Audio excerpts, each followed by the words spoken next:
வகையில் பொதுவான ஓய்வூதிய திட்டத்தை அமல்படுத்த மத்திய அரசு திட்டமிட்டுள்ளதாக தகவல் வெளியாகியுள்ளது. நாட்டில் உள்ள அமைப்பு சாரா தொழிலாளர்கள் உள்ளிட்ட அனைவரும் இதில் பயன்பெறலாம் எனவும் கூறப்படுகிறது.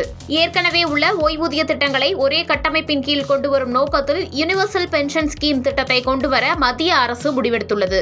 அதாவது இந்த திட்டத்தின் மூலம் சுயதொழில் செய்பவர்கள் மற்றும் அமைப்பு சாரா துறையை சேர்ந்த தொழிலாளர்கள் உட்பட அனைவரும் தங்கள் ஓய்வூதியத்தை பங்களிக்கவும் கட்டமைக்கவும் முடியும். ஊழியர் வருங்கால வைப்பு நிதி அமைப்பு அதாவது EPFO இந்த திட்டத்தை உருவாக்கி வருகிறது. ஏற்கனவே அரசு ஊழியர்கள், தனியார் நிறுவன ஊழியர்களுக்கு, அமைப்பு சாரா தொழிலாளர்களுக்கு, நடைபாதை வியாபாரிகளுக்கு, வீட்டு வேலை செய்பவர்கள் மற்றும் விவசாயிகளுக்கென ஓய்வூதிய திட்டங்கள் என எடுத்துக்கொண்டால் அடல் பென்ஷன் யோஜனா திட்டம், பிரதான் மந்திரி யோகி மந்தன் யோஜனா ஓய்வூதிய திட்டம், பிரதான் மந்திரி கிஷான் மந்தன் யோஜனா போன்ற திட்டங்கள் நடைமுறையில் இருக்கிறது. இதில் 60 வயது வரை முதலீடு செய்தால் 60 வயதிற்கு பிறகு பென்ஷன் கிடைக்கும். இதற்கிடையில் புதிதாக உருவாக்கப்பட உள்ள பொதுவான ஓய்வூதிய திட்டத்தை கொண்டுவர மத்திய தொழிலாளர் துறை அமைச்சகம் ஆலோசனையில் ஈடுபட்டு வருகிறது.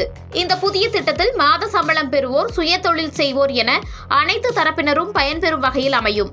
அதே நேரத்தில் ஏற்கனவே அமலில் இருக்கும் EPFO போல அனைவரும் கட்டாயமாக பங்கு பெற வேண்டும் என்ற நிபந்தனை இல்லாமல் விருப்பப்பட்டவர்கள் மட்டுமே இந்த திட்டத்தில் இணைந்து பயன்பெறும் வகையில் அமையலாம்.